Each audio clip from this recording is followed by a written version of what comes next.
సరోజమ్మ గారు ఏం చేస్తున్నారమ్మా ఇవాళ? అండి అందరికి శనార్థి. నేను మీ జోగిని సరోజమ్మ.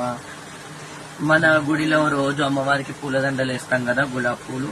ఆ గులాబ్ పూలన్నీ ఎండబెట్టి, ఇలా గులాబ్ పూలను ఎండబెట్టి మిక్సీ పట్టాక దీంట్లో రోజ్ వాటర్ కలిపి పూలను వేరు చేయకుండా ధూప్ స్టిక్స్ గా ఇలా పిండి విసుక్కున్నట్టు విసుక్కొని మిక్సీ పట్టుకుంటే ఇట్లా పిండి లాగా అవుతుంది.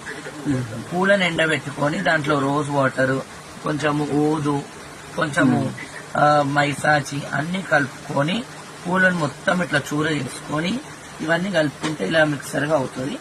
తర్వాత మనం ఇంట్లో రెడీమేడ్ కొనుక్కోకుండా ఇట్లా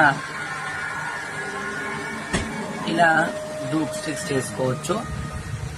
ఫస్ట్ నేను ట్రై చేస్తున్నాను. ఇలా ధూప్ స్టిక్స్ అవుతాయి అన్నమాట. సో మనం బయట కొనే బదులు అమ్మవారికి వచ్చిన పూలు ఏదున్నా అమ్మవారి పూలను మనం ఎండబెట్టి, ఫస్ట్ టైం అయితే నేను గులాబ్ పూలతో ట్రై చేస్తున్నాను.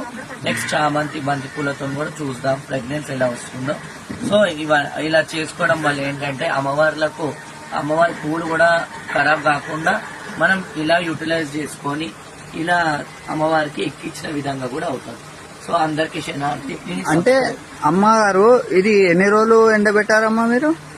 ఒక 2 days ఎండిపోయినాయి అనుకోండి, ఇవి గట్టిగా అయిపోతాయి.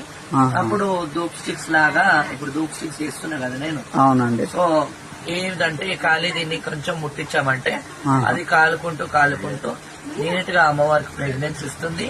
ఏంటంటే అమ్మవారి పూలు కూడా ఖరాబ్ కాకుండా అమ్మవారికి వచ్చేటట్టు చేశానమాట. అంటే ఈ ప్రాసెస్ ఎన్ని రోజులు అవుతుందమ్మా ఇవి ఎండబట్టాలంటే? ఇప్పుడు ఇదంతా ఎండిపోయి పూలన్నీ గులాబ్ పూలు ఎండిపోయే వరకు నాకు ఒక 5 days పట్టింది. సో ఇవాళనే మిక్సీ బట్టి స్టార్ట్ చేశాను అనమాట. ఇవి ఎండనికి ఎన్ని రోజులు పడుతుంది? ఎండబట్టి ఒక 2-3 days అవుతుంది. తర్వాత dhoop sticks ready. So please subscribe my channel, like, share, comment.